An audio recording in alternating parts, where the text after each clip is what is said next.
Okay.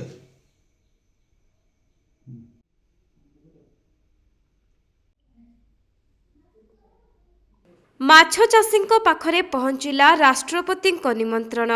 Puri ଜିଲ୍ଲା ଗଭ୍ block Ganeswarpur panchayat ଅନ୍ତର୍ଗତ ସୁବର୍ଣ୍ଣପୁର ଗ୍ରାମର ସଫଳ ଯୁବ ମାଛ ଚାଷୀ ଜ୍ଞାନସ୍ୱରୂପ ସାହୁଙ୍କ ନିକଟକୁ ଆସିଛି ରାଷ୍ଟ୍ରପତି ଭବନରୁ ଚିଠି। ତେବେ ସାଧାରଣତନ୍ତ୍ର ଦିବସ ଉପଲକ୍ଷେ ପୁରୀ ଜିଲ୍ଲାର ଏକମାତ୍ର ସଫଳ ଚାଷୀ ଭାବେ ରାଷ୍ଟ୍ରପତିଙ୍କୁ ଭେଟିବା ନିମନ୍ତେ ଜ୍ଞାନସ୍ୱରୂପ ସାହୁଙ୍କୁ ସ୍ୱତନ୍ତ୍ର ଭାବେ ରାଷ୍ଟ୍ରପତି ଭବନକୁ ନିମନ୍ତ୍ରଣ କରାଯାଇଥିବା ଚିଠିରେ ଉଲ୍ଲେଖ କରାଯାଇଛି। ମୁଁ ପୁରୀ ଜିଲ୍ଲା ଗୋ ବ୍ଲକ ଗଣେଶପୁର ଗ୍ରାମ ପଞ୍ଚାୟତ ସୁବର୍ଣ୍ଣପୁର ଗ୍ରାମର ଜଣେ ମାଛ ଚାଷୀ। ମୋ ନାଁ ଜ୍ଞାନସ୍ୱରୂପ ସାହୁ।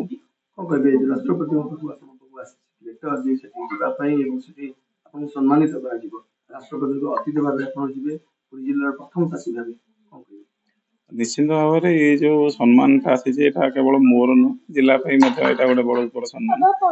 ଆଉ ଆମେ ଯେତେବେଳେ ଇନଭିଟେସନଟା ପାଇଛୁ ଆମେ ତ ବହୁତ ଖୁସି ଅଛୁ ଏଇ ସବୁ ଜିନିଷ ନେଇକରି। ଆମେ କେବେ ଭାବିନଥିଲୁ ଯେ ଜଣେ ମାଛ ଚାଷୀ ହିସାବରେ ଆମକୁ ଏତେ ବଡ଼ ଆୱାର୍ଡକୁ ଫଙ୍କସନକୁ ଡକାଯିବ।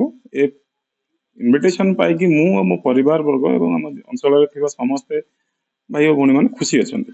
26 ତାରିଖ ଯିବେ ରାଷ୍ଟ୍ରପତିଙ୍କୁ ଭେଟିବେ, କଣ ମନରେ ଆଶା ନେଇ?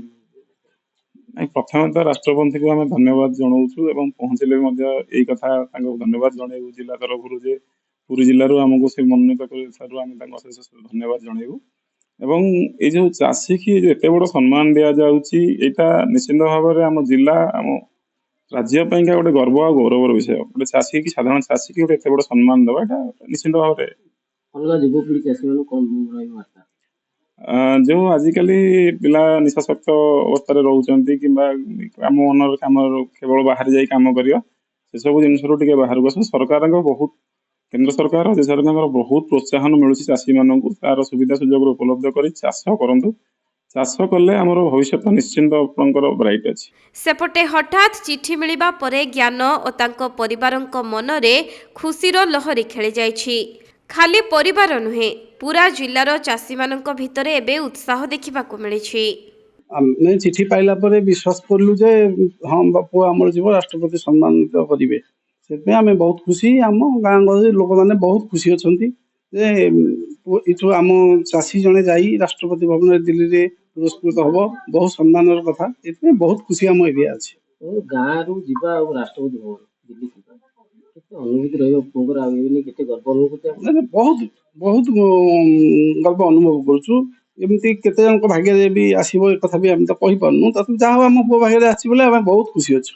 ତେବେ ରାଷ୍ଟ୍ରପତିଙ୍କ ନିମନ୍ତ୍ରଣ ଆସିବା ପରେ ପିତାମାତା ଓ ଧର୍ମପତ୍ନୀ ଗର୍ବିତ ହୋଇଥିବା ବେଳେ ଜ୍ଞାନସ୍ୱରୂପ ମଧ୍ୟ ନିଜକୁ ଧନ୍ୟ ମନେ କରିଛନ୍ତି।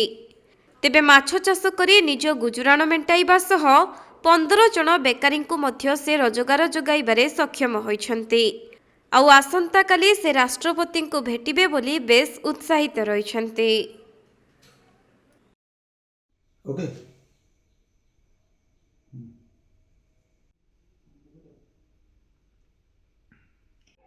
କପ୍ ଥାଇକି ଦେଖାଉନି ତ?